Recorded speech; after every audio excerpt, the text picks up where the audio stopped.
Hi everyone, let us start the rotational motion, our next chapter. So before we start rotational motion, we need to talk about rigid body. So what are our rigid body? So ideally a system of particles is said to be rigid if the distance between any two particles is not changing. It is a constant no matter what force you apply. For example, if we talk about a solid rod, like this is marker, this is a solid marker. Now if I try to bend it, then I can break it, right? If I break it or bend it, then this will become in this shape.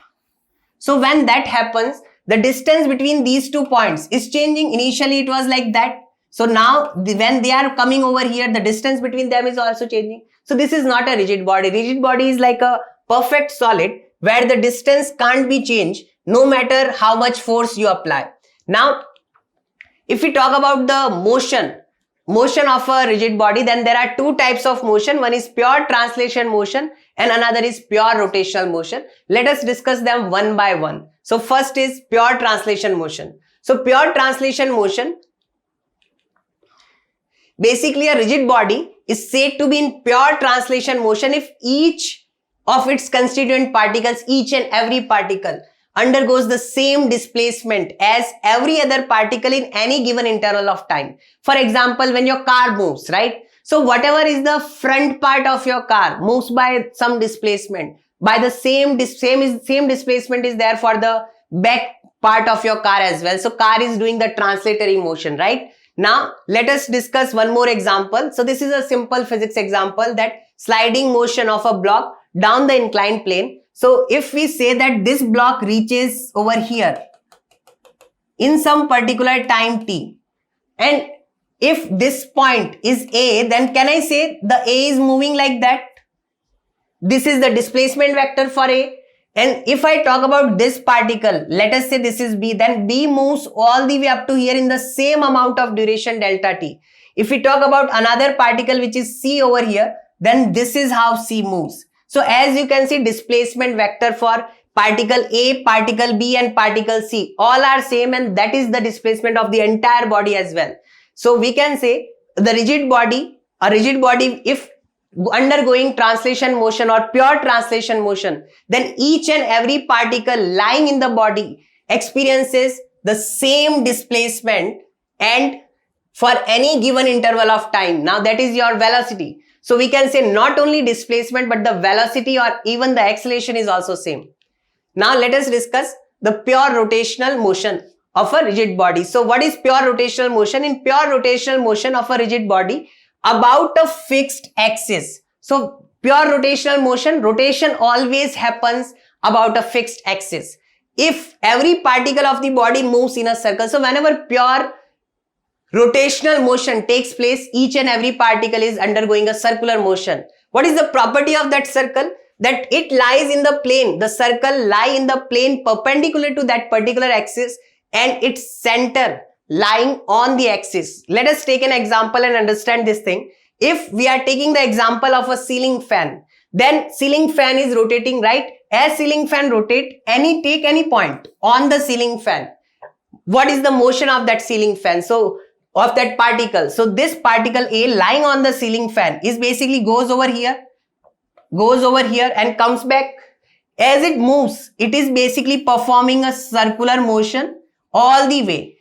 And if we think about this circular motion, the center of that circular motion is lying on the axis. This is the axis about which the ceiling fan is rotating. So on that axis, this center is lying, not just this particle. If we take another particle, let's say this particle B, then B is moving all the way like this. So B is also performing a circular motion and its plane is also perpendicular to this axis and its center is also lying on the axis. So each and every particle rotates. So in rotation or in pure rotation to be precise, each and every particle is just performing individually. It is just performing the circular motion and with its center lying on the axis. For 2D object, all the centers will also be same. If it is a 3D object, then their center might differ, but they all will lie on the axis with their plane perpendicular to the axis. Now, let us discuss about kinematics of rotational motion. So first in kinematics is the angular displacement. So like a normal displacement, in rotational motion, we get the angular displacement. So what is angular displacement? It is nothing but the angle rotated by the reference vector line of the moving particle. So see, this particle is over here.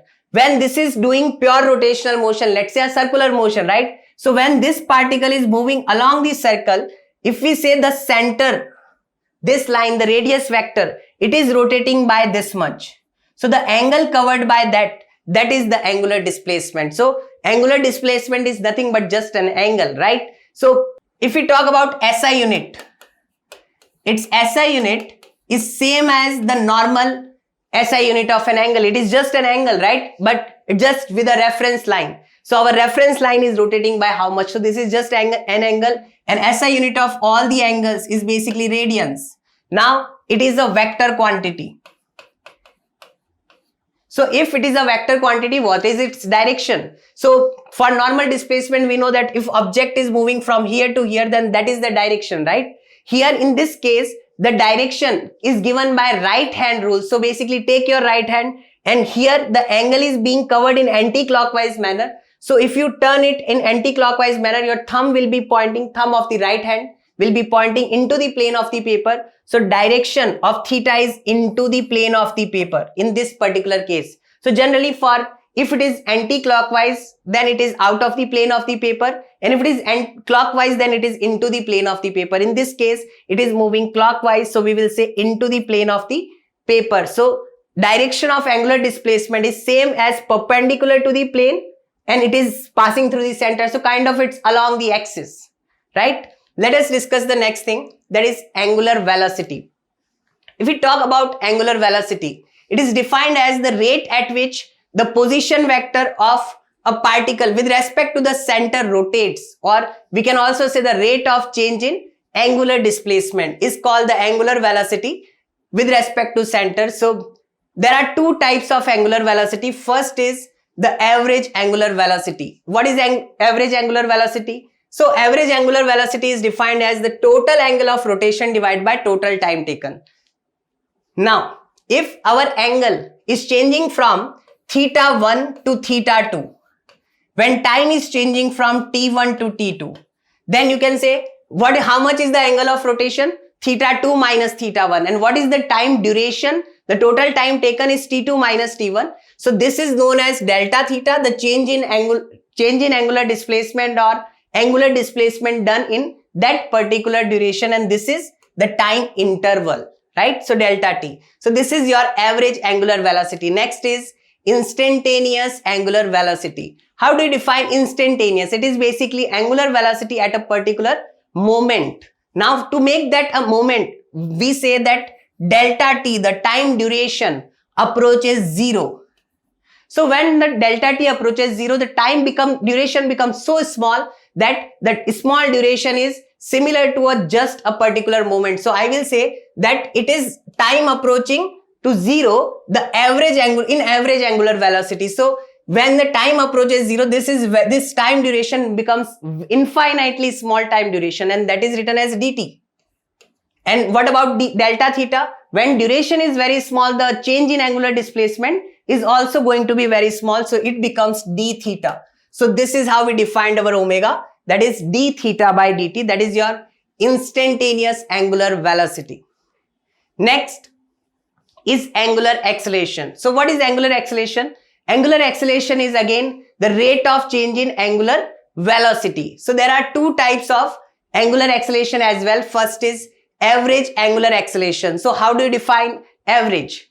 Again, if omega 1 and omega 2, they are basically two instantaneous velocities or speeds we are just talking about the magnitudes. Angular speed is just the magnitude of angular velocity at two different times, t1 and t2. Then the average angular acceleration is defined as the change in angular velocity, that is omega 2 minus omega 1 divided by change in the time, or you can say time duration. So this is defined as delta omega by delta t. That's your average angular acceleration, which is written as alpha. Alpha is the symbol.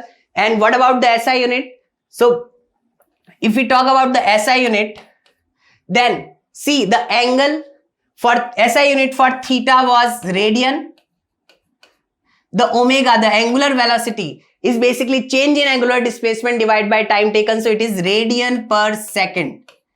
And now the SI unit of alpha is going to be the change in angular velocity divided by time taken. So it will be radian per second square.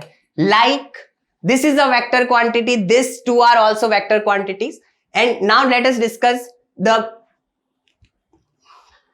instantaneous angular acceleration. So what is instantaneous angular acceleration? Again, same thing. We will say as delta t approaches 0 in average angular acceleration, it becomes instantaneous angular acceleration. So we will say delta t approaches 0 in delta omega by delta t, that is the average angular acceleration, and time is approaching 0. So this becomes very small change in angular velocity, and this becomes very small change in the duration. So next formula which we get is that alpha, instantaneous angular acceleration, is d omega by dt. Now I can also say we can multiply and divide with d theta and d theta.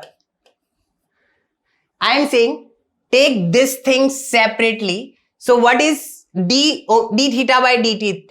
D theta by dt is basically angular displacement by time taken. That is nothing but instantaneous angular velocity omega. So this thing is omega, and we are left with d omega over here and dt over here. Sorry, d theta over here. So we get alpha is equal to omega d omega by d theta. So next formula which comes is alpha is equal to either d omega by dt or omega d omega by d theta. So like acceleration is nothing but dv by dt or v dv by dx. So similarly, instead of velocity we are using angular velocity, and instead of acceleration we are getting angular acceleration. And here instead of x we are using the angular displacement d theta. So this is similar formula to the acceleration formula which we have already discussed and studied in previous chapters. So final formula, like for alpha we have d omega by dt or omega d omega by d theta. This formula is important, so you need to remember this. Let us move to next thing. Relationship between linear and angular velocities. So how are linear and angular velocities are related? For that I am considering a circle. Okay, so here if we define the omega, it is defined as d theta by dt, or we'll say this is instantaneous which I am doing. So this say limit delta t approaches average angular velocity. Now if we want to get the relationship between linear parameter and angular parameter, I'll say that delta s, the distance covered over here, the distance AB, is nothing but this is related to the angle by this. So we can say that delta s is nothing but r delta theta. What is r? R is the radius of that circle on which the particle is performing the rotation. Now we say the linear distance AB is given by delta s is equal to r delta theta. We had already discussed.